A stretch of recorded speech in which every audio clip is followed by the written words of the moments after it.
Hey guys, I'm about to bring you my conversation with Annie Karni from the New York Times about the Republicans' big, beautiful bill and Republicans' voters' views of Congress right now. We taped the show a few hours before the bill actually passed the House.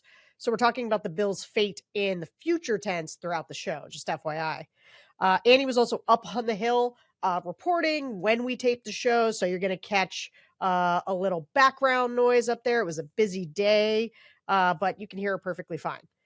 With that, enjoy my conversation with Annie Karni. We'll be back next week with some cool raw audio for you guys. Hello, everyone, and welcome to the Focus Group podcast. I'm Sarah Longwell, publisher of The Bulwark, and this week we're covering an institution that's functioning worse than a Cybertruck left out in the snow, the United States Congress. Could also be my voice. I've been a little sick, so sorry about that. We're gearing up for quite possibly the only big legislative battle of Trump's term, the one over his big, beautiful bill. The one that's probably going to extend the 2017 tax cuts and kick quite a few people off of Medicaid. We're going to get some initial reactions to the legislation and talk about where Republican voters' heads are with the bill and with their leaders in Congress.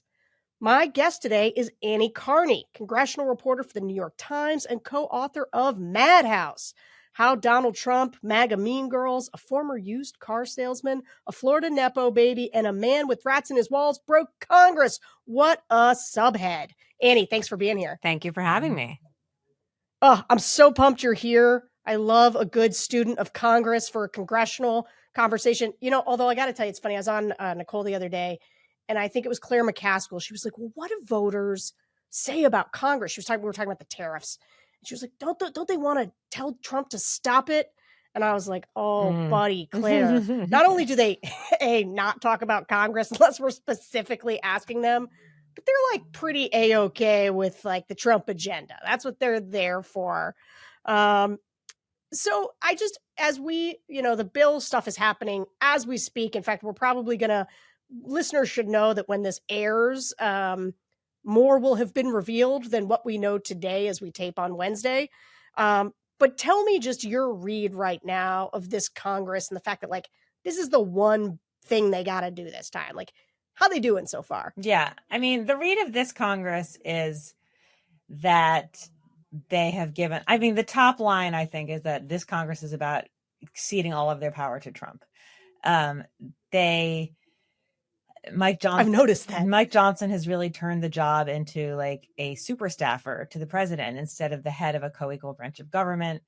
And it's not a moment of divided government. So Trump, basically how Congress works is Trump comes and tells them what he wants and eventually they cave.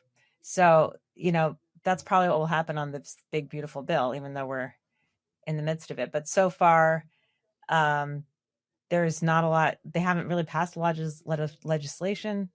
They kowtow to Trump. And, I was listening to your focus groups, and that seems to be what Republican voters want them to be doing. That was a revelation to me.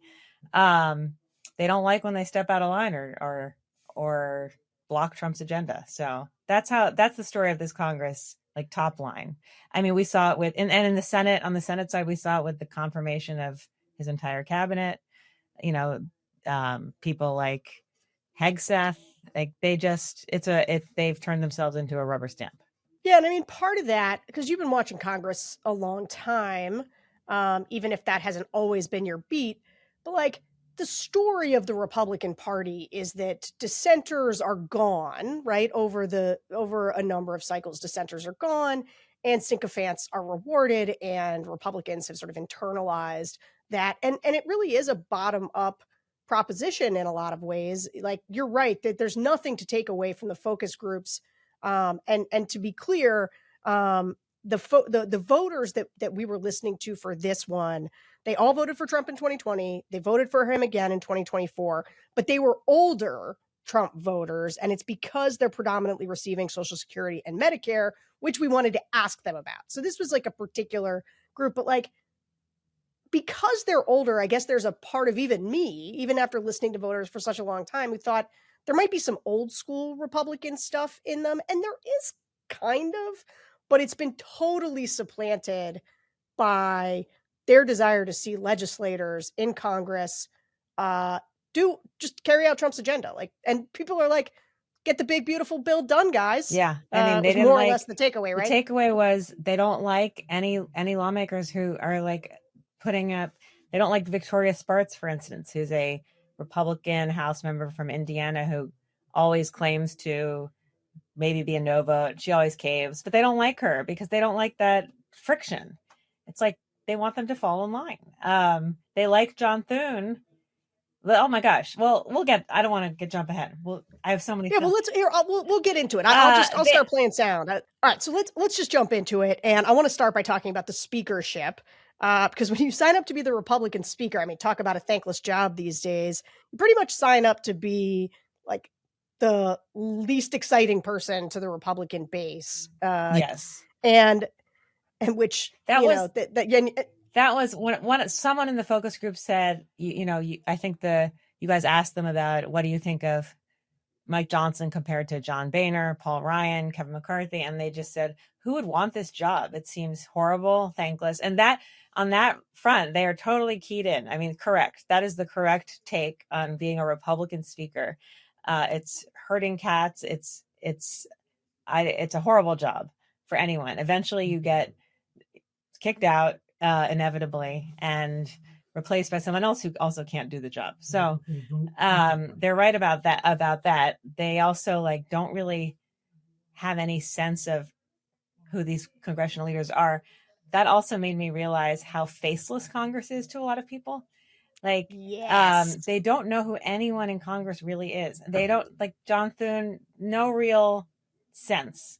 Mike Johnson, they seem generally positive because he's for Trump, but and then you get past the leaders and the name recognition is very low. All right, let's listen to how folks talked about Johnson and about the previous Republican speakers.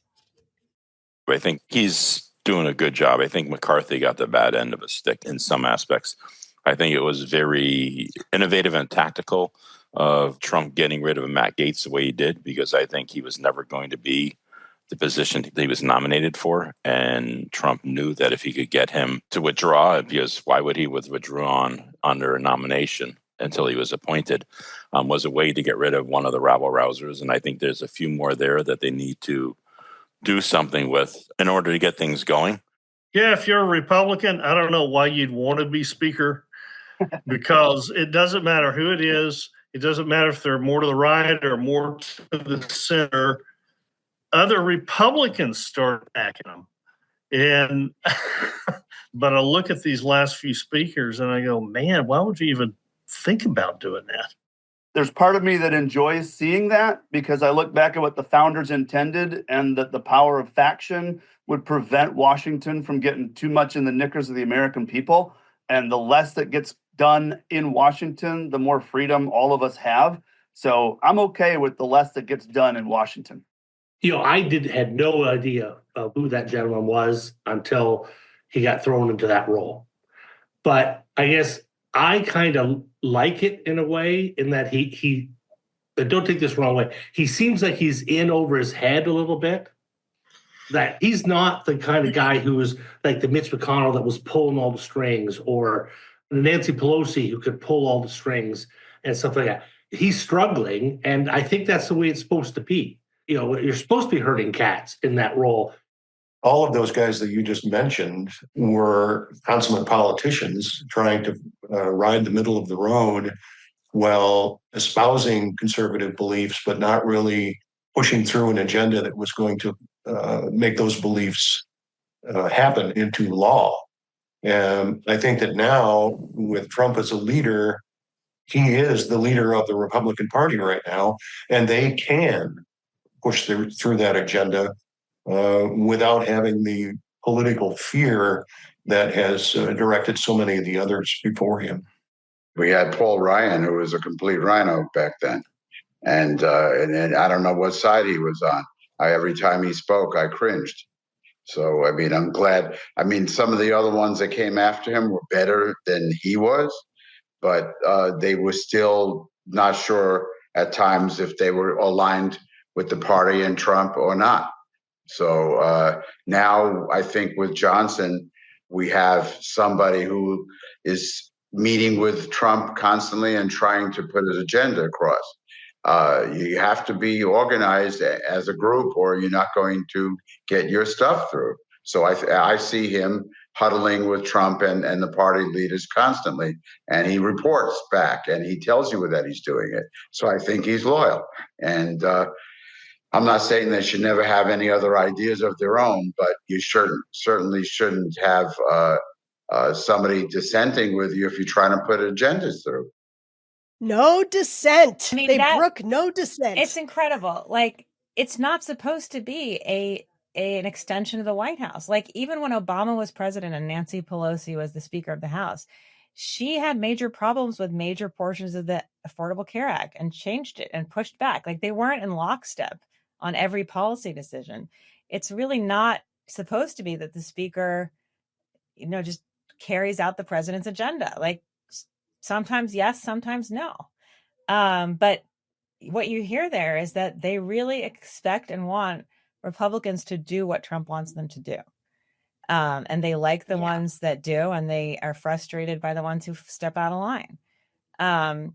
So you were covering the House a lot for your book. That's the whole point of it, including the speakership battle. Mm-hmm.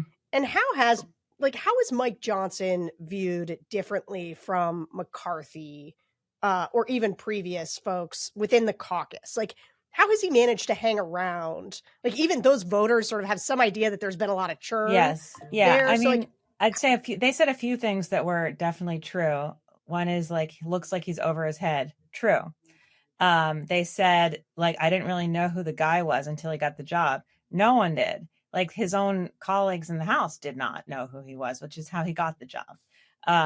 So, yeah, I mean, they're picking up on a sort of like, yeah, he's not Nancy Pelosi. He's not one of these creatures of Washington, like historically skilled operators. He is not popular. He is not trusted by his members.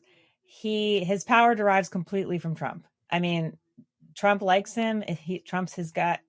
He runs to Trump for everything. That, like, basically the only power he has over members to make them vote the way he needs them to vote is to go to them and say, like, oh, you're going to have to go tell Trump yourself that you're a no. And he gets Trump on the phone and Trump twists arms and then they're a yes. That's pretty much the move. He cuts a lot of side deals. Like, he has been like dancing through a lot of hard things. And this vote tonight, they're supposed to vote on the big, beautiful bill. So it will be, I mean, if they pass it, that will be a coup for Johnson. But I'd say that what's protecting him from being ousted right now is that Republicans don't feel confident that there's anyone else who could get elected speaker. There's no one else. There's no alternative, really, an obvious alternative. And they don't want to create more of a holdup for Trump's agenda. So otherwise I think he would have been thrown out by now. There's a lot of frustration, not a lot of trust. And I mean, he's just Trump's staffer. So he's there. All right, guys, once the temperatures start rising, I realize I'm back to the same worn out rotation. Same polo shirt, same shorts, same everything. So I gave my daily uniform an upgrade with Quince. Their pieces are easy, elevated, and somehow make me feel more put together without even trying. And you know how much I like to not try. For instance, you'll find 100% European linen shorts and dresses from $30, Italian leather platform sandals, and so much more. The best part? Everything with Quince is priced 50 to 80% less than what you'd find at similar brands. And Quince only works with factories that use safe, ethical, and responsible manufacturing practices and premium fabrics and finishes. By working directly with top artisans and cutting out the middlemen, Quince gives you luxury without the markup, which we love. I got my favorite leather jacket from Quince, and now I'm using them to upgrade my garden party attire for the summer. So treat your closet to a little summer glow up with Quince. Go to quince.com/thefocusgroup for free shipping on your order and 365-day returns. That's QUINCE.com/the focus group to get free shipping and 365-day returns. That's every day of the year. Quince.com/the focus group. And when you say there's not a lot of trust, did they trust McCarthy? So McCarthy, yeah, well, 200 of them did and 20 of them didn't. Like he really had he built that Republican majority. He was a huge fundraiser. He had been in leadership for 15 years. You know, he knew every member. He knew their families. He knew their districts. He traveled with them and raised money for them. And 200 of them, like we watched it through that 15 rounds of votes in that January, he struggled to be speaker. Like 200 votes were unmovable. And 20 rebels, well, he whittled it down, but you know, there was a hard group that didn't like him, a hard right, Never Kevin faction led by Matt Gaetz. So there was some personal issues with a few members. And a lot of these Freedom Caucus guys, like just, there's a burn it all down caucus. And McCarthy, you know, another thing that counted against him with that faction was that, you know, he was in leadership for so long. He represented the status quo. He was sort of like, I think of him as a bridge character, like from the old Republican Party to the Trump Republican Party. McCarthy had a place in both. But for some of those members, he had too much of a place in the old one and represented the swamp and everything wrong with Washington. But to your point, yeah, a lot of members really liked him and thought he had earned that role, doing a lot of work for many years to get it. And they don't feel that way about Johnson. Yeah, it's interesting, you know, having done these focus groups for so long. I was doing like a New York Times deal book thing at one point, and Maggie Haberman was moderating and Kevin McCarthy was on the panel with me, and he was being sort of glib, and it was right after the election. So he was kind of doing like a little victory dance, and I didn't understand his posture, and I got kind of confrontational with him about it as he was sort of saying like, it's a great news that we got Trump back in here. And I'm like, the voters that put Trump back in office, they hate you, Kevin McCarthy. Like you did all this work, you built this majority, and you kowtowed to Trump, you went down to Mar-a-Lago and you resurrected him. And like, what did you get for it? Because the voters hate you, and like they're giving Johnson is what they want. They want a nameless, faceless dude, correct, who's going to be at the outskirts of the pictures of Trump on the plane, exactly, who's just going to get Congress to lay down for That's him. what they want. And Kevin McCarthy debates himself in every way, and they still hate him because he represents that old guard that you're talking about. Yeah, well, what did he get? He got to be speaker for 8 months. But you know, Cool. he's a former speaker of the House forever. I guess you can't take that away from him. Yeah. Okay. Speaking of that old guard and voters who hate them, I also want to talk about the Senate leadership. Oh my gosh. You'll find few figures more reviled by Republican voters than Mitch McConnell. So I obviously know that Mitch McConnell is a persona non grata in the Republican Party and for his break with Trump. But listening to your focus groups, the vitriol, it blew me away. It was a reminder of just how deep the hatred is for him. Like I took some notes. They called him a bowl of jello. They said there was no man there. They called him spineless, which I actually thought was so interesting because like you could hate. Yeah. Thun has a spine. McConnell had no spine at all, which to me is an interesting reason to hate him. Like you might disagree with him, but he did, as far as, well, not in the key moments that mattered, but at times he stood up to Trump. One could argue that is having a spine of some sort, or he really cared. He put his legacy on the line to fight for aid to Ukraine. So like McConnell does have beliefs. So I just calling him spineless didn't ring true to me, but wow, the hatred, it's deep. He really had to go. So I gotta say, when I say I liked these groups, what I mean is they were very straightforward and clear, and a kind of thing I see across all kinds of groups, but it doesn't always manifest itself as particularly, and I think it's because they were older voters and they really did know what they thought, but they expressed a thing that I see all the time, which is they live with a bunch of contradictions that seem to work in their own minds. But like the second you take it away and sort of present it, you're like, okay, you're saying Mitch McConnell has no spine, but the reason you hate him is because he stood up to Trump. Right. And you say you like Thun. Right. Thun has a spine, when what you like is that he just does whatever Trump says. 100%. And obviously we don't send our moderators in Right. to like So, really right. pull that apart Right. with people. Right. But you I think can- what they're I mean, doing, I all think of- what they're doing is in their minds, having a spine is a good quality in a politician, and enacting Trump's agenda is a good quality in a politician. So if you do that, you have, right, they're just equating those things. But yeah, it doesn't make sense if you, but yeah, they hated Mitch McConnell. I mean, it was time for him to go, but it made me realize how that was not, even if he hadn't had health problems, he wasn't old, like his time as the leader in the Senate was, politically, it had no future, minus the health problems that made it impossible for him to go on. Yeah, let's listen to some of this sound. And this is where we basically asked them if they saw John Thune as different from Mitch McConnell and what they thought of both of them. And here's what they said. He seems like a nice guy. I think he's a bit of a go along to get along type person, but I think that kind of infects you when you're in that role, that you want to get things done, and to get things done, you have to get along to go along. But, there was no one who I would spare from being term limited. Mitch McConnell was just about deal making and this and that. There was no spine. There was no, I hate to say it like this, but there's no man there. He was just a bowl of Jell-O that was put into a form, and the form could change any day. I would think Thune was the kind of guy, he almost didn't run again this last time. It was kind of talked into it. So I kind of look at him, at least he's got a bit of a spine and a bit of a gumption to him. I saw the interview that Laura Trump did with him the other night. And based on that interview, he seems pretty sharp. Okay. I mean, yeah, give him a chance.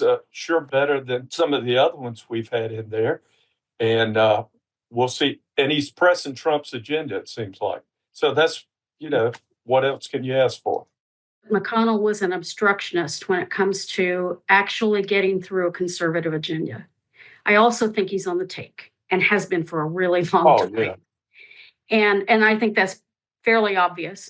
Thune, what I want to see is someone who will work hard and effectively to advance a conservative agenda, and to work closely with the White House to advance, at this time, Donald Trump's agenda, because he was clearly elected to do the things. He said exactly what he was going to do. As far as McConnell goes, to me, he's just a typical politician. If you look up American politician in the dictionary, you would see his picture.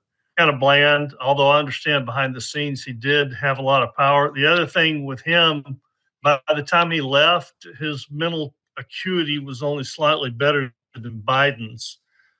And I don't know what you do about that. Maybe term limits or age limits or something like that. So Thune, he's there. He's better than McConnell, but that's about all I have on that. Say with McConnell, his problem was he was in Washington too long, and he learned how to play the game.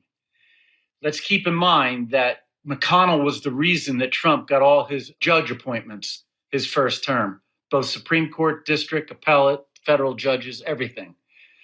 But when it came to spending and that other stuff, he had been there so long, he just played the game because he wanted to keep friends with everyone. Don't get me wrong. I'm glad he's gone. Okay. I'm glad he's gone, but he was just there too long.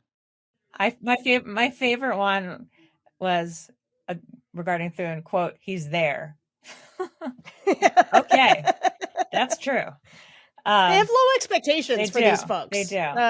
But I should note, because you brought this up before, that at one point when we asked about the Senate leadership, one woman started talking immediately about how much she hated Mitch McConnell, because she only kind of sort of remembered that he had stepped down once we had to remind her that Thune was the leader. And you know what? That's fair. Thune hasn't really been in the news. Like, I was just checking before I came on here for our New York Times coverage of John Thune, just to see.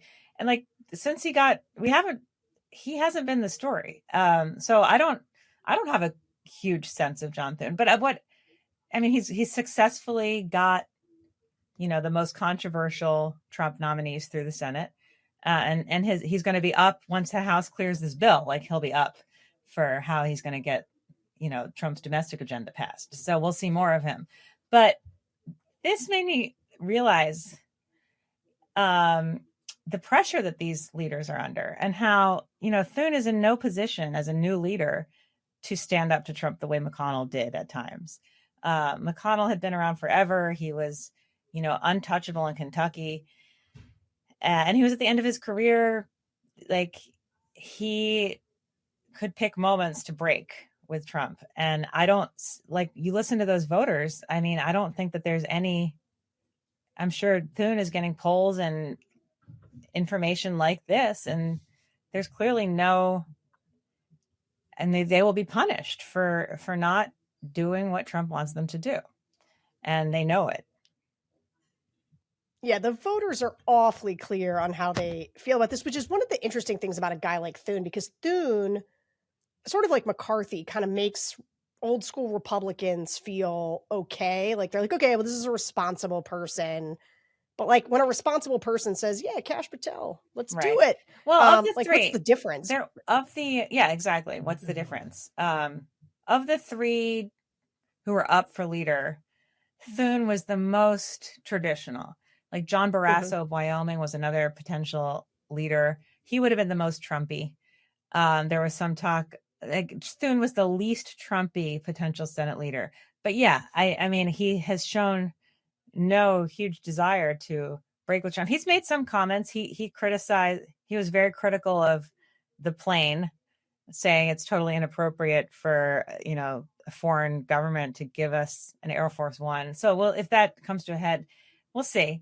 And he's, his big thing that he has wanted to do is protect the institution of the Senate, and the filibuster, and has vowed that that's his priority, to protect the institution. And he's already whittling away at that, in order to get some bills passed. And, so we'll see. Thune is TBD. I kind of like the guy who said he's there, because there's some truth to that. He's there. Yeah, but how do you expect him to? I mean, we've got a bill now. There's going to be this. The Senate's going to have to deal with it. It's going to be Thune's first, in the mix on it. So how do you think he'll differ from McConnell? I don't know. I mean, whatever the House passes tonight is going to be impossible to get through the Senate. So there's going to be a lot of changes, and I mean, there's more. We're going to have to do this for many more weeks and months. So. I just don't think that he's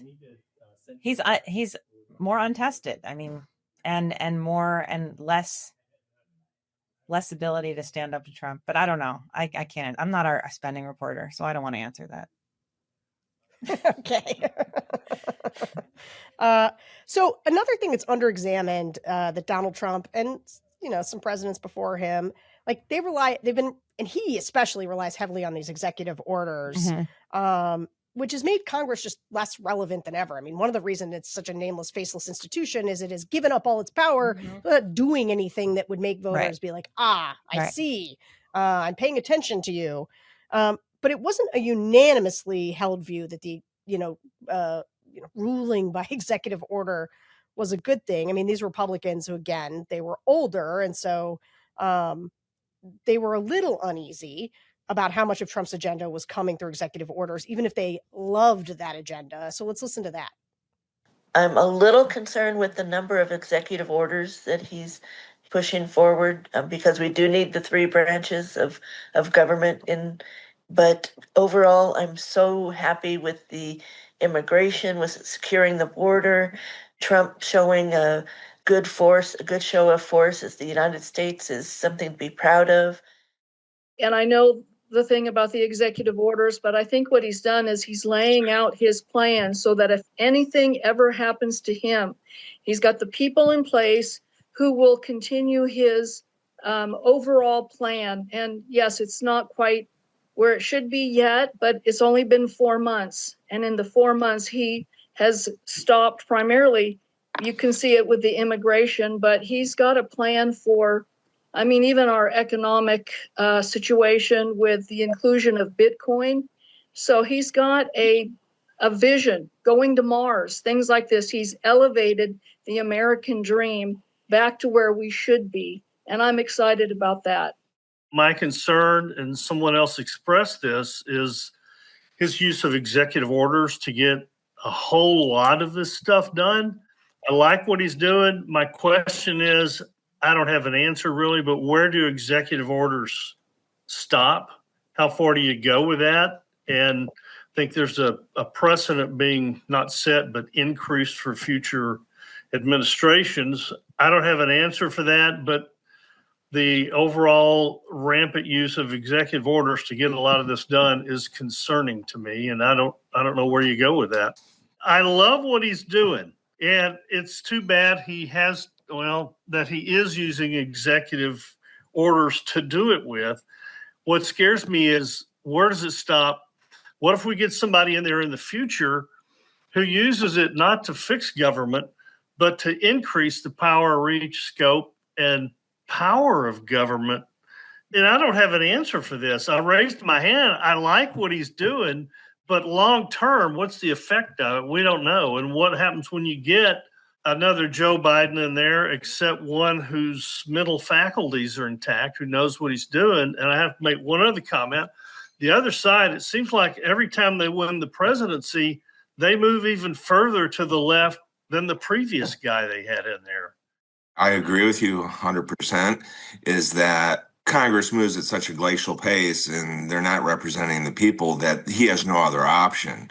Sure, they can be reversed in the next administration, but it needs to be done to kind of cut one of the heads off to affect change. Is it the right way? Not necessarily, but I think this is whoever starts screaming the loudest, him using it could be a target for him to eliminate the reason why. What frustrates all of us is that we understand how inefficient and ineffective our form of government can be. We just have to remember that it sucks less than every other form of government out there. So I love this exchange. Yeah.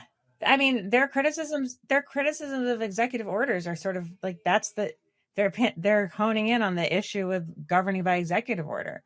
The next guy undoes it. It's not law.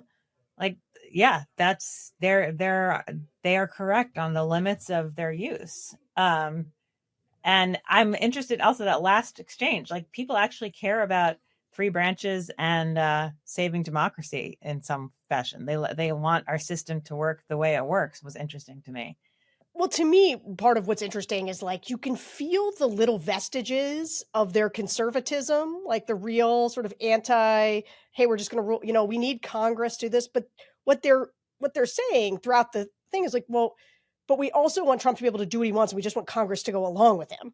And so they're mostly unhappy not with anything Trump's doing, and they're not even mad enough about the executive order thing to say this is really wrong. They're just like, I'm a little uncomfortable with it because the other side could do it too. But like, what they really want is Congress just to rubber stamp it. It's not like they really want the push and pull of checks and balances. They want that congressional rubber stamp. Mm-hmm. Well, that's the Congress they've got. You get the Congress you deserve. One thing that also, a lot of people seem to think that Trump is playing like 4-dimensional chess in these responses about Always. Like he's leaving, when he's gone, he's leaving a blueprint for someone else to follow. And then just to circle back to someone in the first clips you played talked about like what a genius move it was to get rid of Matt Gaetz by nominating him for AG so that he could that was a huge embarrassment to like withdraw your attorney general nominee who was for allegations that he was sleeping with a minor. I mean, that wasn't a plus. Trump did not like that wasn't like Trump geniusly removing a rabble rouser from the House. That was a messy situation. But people seem to give Trump the benefit of the doubt that everything is part of a master plan. Yes. The idea that Trump knows exactly what he's doing and is a negotiator in all forms is replete through people who are just like because oftentimes we talk to kind of the edge case voters, either people who are Trump voters but rate him doing a very bad job, or Biden to Trump voters. But these are like pure Trump voters. And they're not necessarily like, I'm going to rallies Trump voters, but they're the ones who are like, nope, Trump's the guy. Trump's doing it right. This is how we are. But one of the things that I think is so interesting, and this is a little pedantic of me, but maybe you'll indulge me in this. You hear a lot of the way these voters talk is they use the word conservative. And, they talk about rhinos, like Paul Ryan's a rhino, but Trump's a conservative.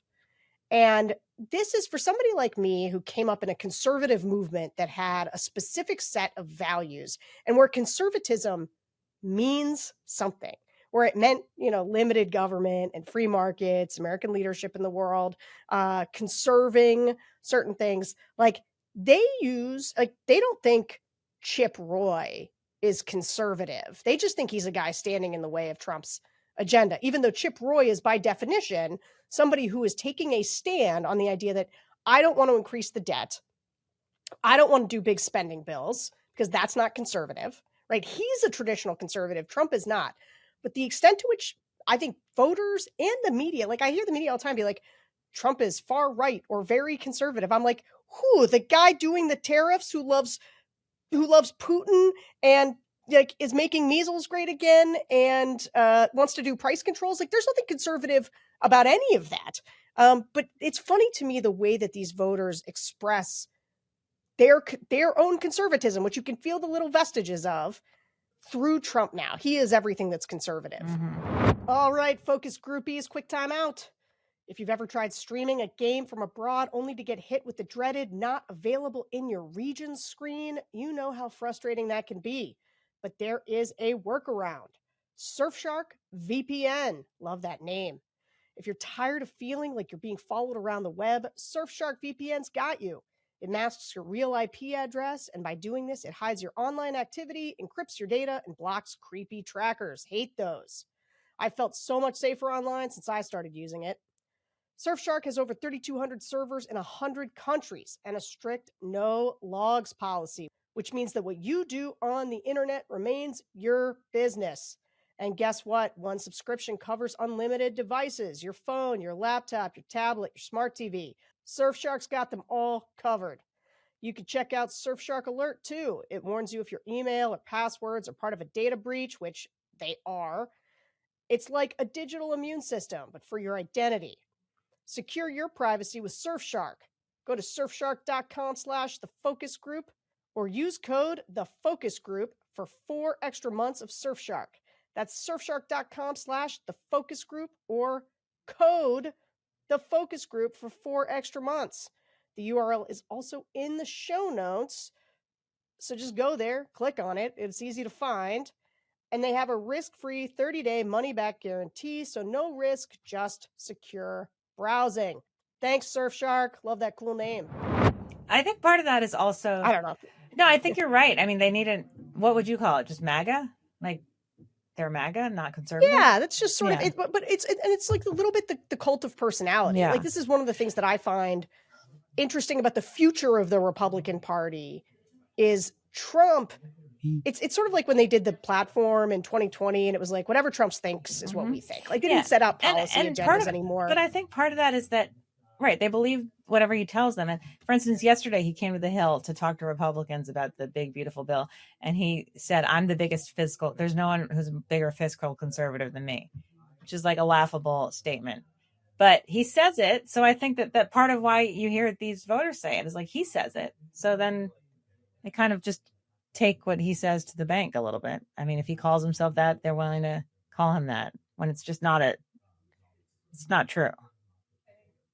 He's not really. This is where the nihilism creeps in just a little bit for me. Like, and it's a struggle where I watch Democrats, for all their flaws, like they are earnestly trying to come up with a set of policy propositions that will improve people's lives.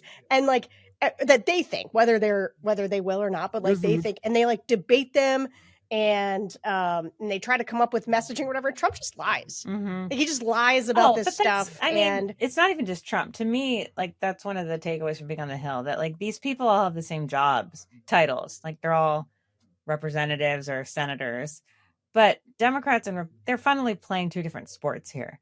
They are not here to do the same things. I mean, even take Trump out of it. Like a lot of the conservatives are here for smaller government and to take things apart and to dismantle things, and Democrats are generally for, building things, which is harder. So it's a harder job.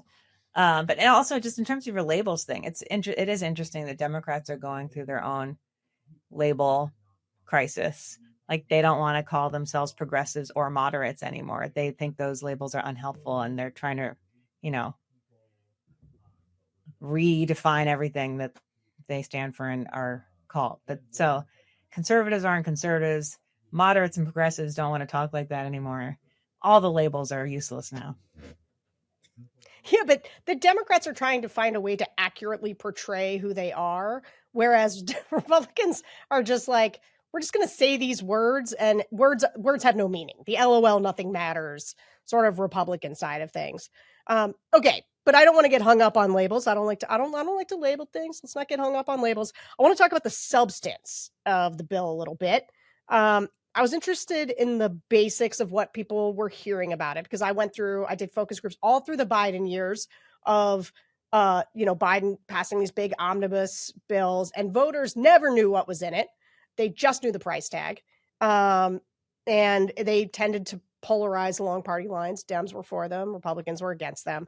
But let's listen to what these voters thought about what they know about the big, beautiful bill so far. And the thing that needs to be addressed the most quickly is to extend the tax cuts, make them permanent. Because businesses are planning, people are planning, you just can't hold that off too long if you want it to go in effect for 2026. Certainly changing some of the tax structure, changing some of the things. In fact, I believe we need a complete overhaul of our tax structure, and I would like to see that happen. But those are the main things that I'm a little on the fence as far as some of the incentives that have been talked about, whether we do $5,000 for this or $1,000 for that, or, singling out people who get tips. I think that came into effect because he needed voters in Las Vegas, but he promised it. So I think they should move forward on it. I'll give you two of the big points. You hear one side of the political aisle saying they want to cut Medicaid. They wanted to make all these cuts. The cuts in that bill don't start till 2029. The fact is, they're not cutting anything while he's president or these people are in. They're pushing it down just like they do and just like they have been for the past 50, 60, 70 years. There's nothing better about it. And it's not big and beautiful. It's big and ugly. They're not really cutting Medicaid, right? They're just talking about putting in work requirements and things like that. I mean, that's theoretically going to cut the rise in expenditures, because now if you're able to work, you got to work at least 20 hours a week in order to get the money if you're able-bodied. The whole thing is just a mess. Looking about 30,000 feet down, it seems practical, okay, because you're talking about cutting, okay? So from that standpoint, I go 100% with it. Now, I know the Democrats are attacking it from the standpoint of pointing out things like Medicaid, okay? He's going to cut Medicaid.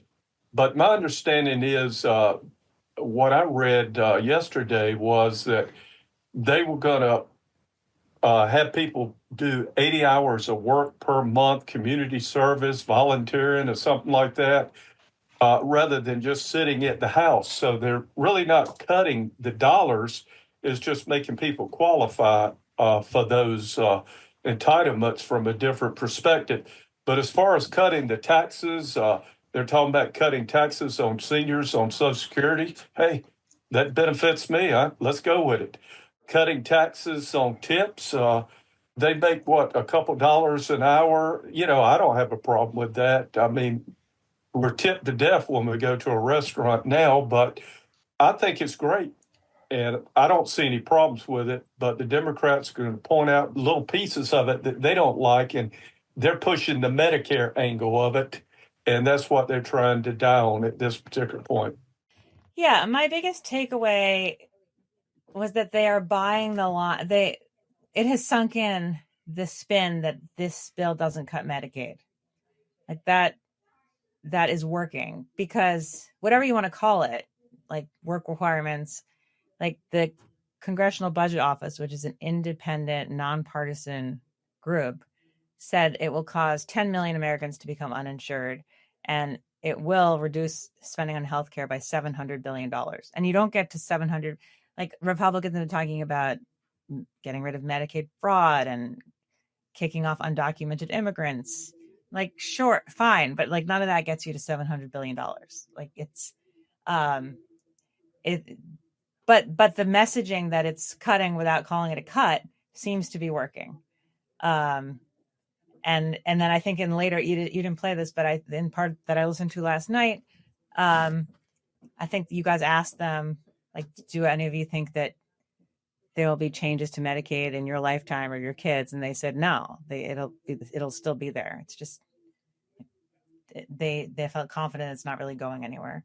So that to me was interesting. And and just the whole dismissal of that, the idea that there will be cuts as a Democratic talking point. To me, that just shows like how polarized the whole conversation is about this. And everyone's in their silos and just believing a version of it that, I mean, like they don't know what's in the bill. They know the top line that something they read or some lawmaker they trust tells them. Or the right-wing media ecosystem in which they live is doing a pretty big pre-buttal on this. Like, I was actually astonished by the level of detail that these voters knew about this bill, and also that they had their pushback ready. They're like, this is how the other side's going to go after this. And there was one guy, the guy who said, it's not a big, beautiful bill. It's a big, ugly bill, which Democrats, that is good messaging. Listen to focus groups. Voters will often tell you some of your best messaging. It's a big, ugly bill. Good messaging. It is striking to me, though, how much more marketable big, beautiful bill is than Build Back Better. Like, they're both doing their BBBs. They are doing their BBBs, I think, on purpose. Yeah. Well, yeah, Big Beautiful Bill he's good at the marketing. Yeah. Trump. So this group, they didn't really believe that the Medicaid cuts were a thing, as you point out. And if they did, right, so they had their counterpoints ready, but there were some Republicans, like Josh Hawley is a good example, who are dead set against cutting Medicaid. And Trump told congressional Republicans not to F with it. It's a family podcast, so I'm not going to use Trump's whole word, but you get the gist. So walk us through the intra-party dynamics on the Medicaid cuts. And then if you want to hit a little SALT, you can too.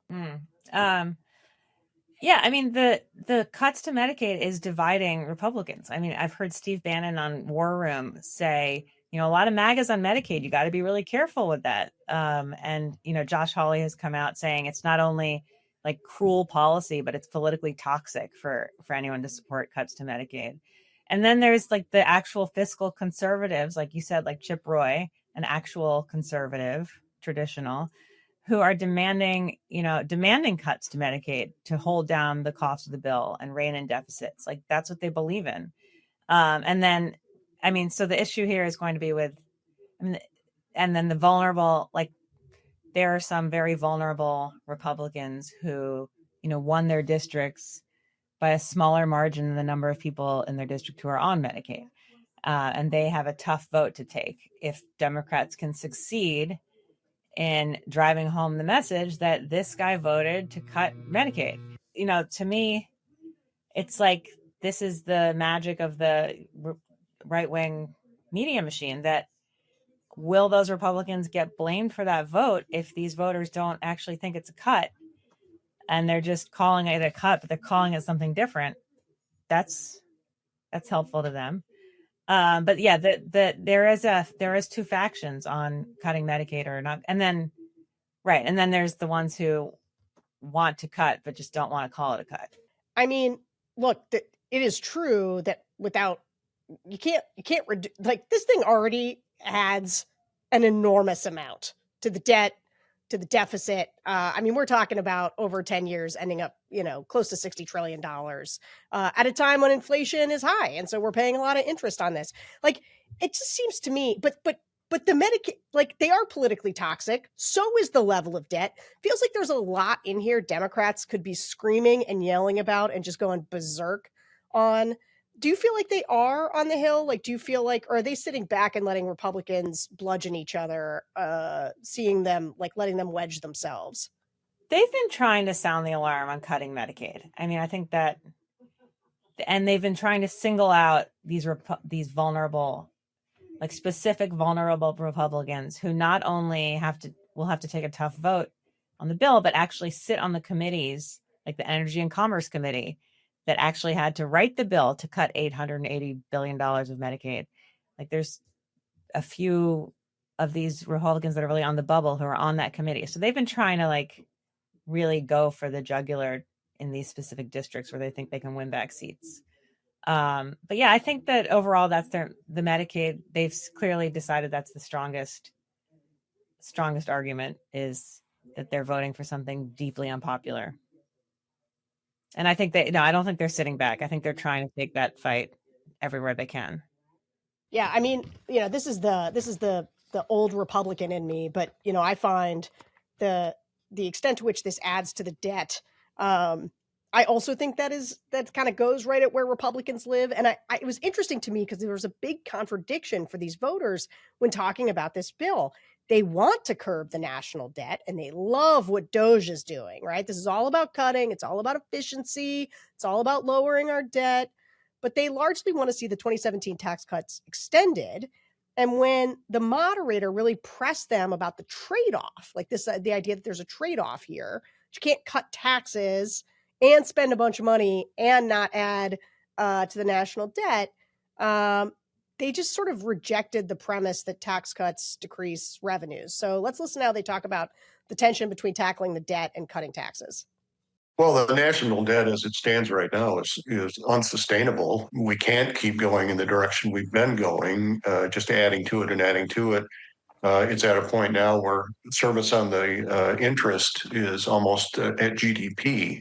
And that's insane for us to try to believe that we can continue to do that.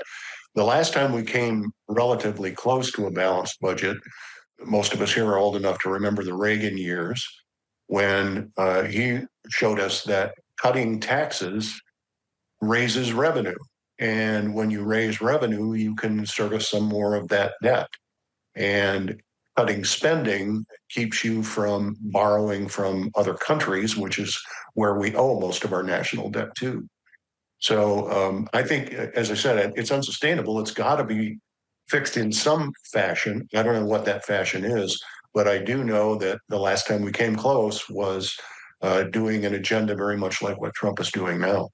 It's been shown time and time again that when you reduce taxes, you increase revenues. Mm-hmm. And the only real way to pay off the debt is to supercharge the economy. So the economy is producing more in the GDP. And consequently, you don't have to raise taxes because you're raising more revenue based on the stronger economy. But it's not really an either or, because there's the third factor of spending. So we absolutely have to get our spending under control. Steve was right when he said, if we don't address the debt, this is not sustainable. It will end up like Greece a few years ago.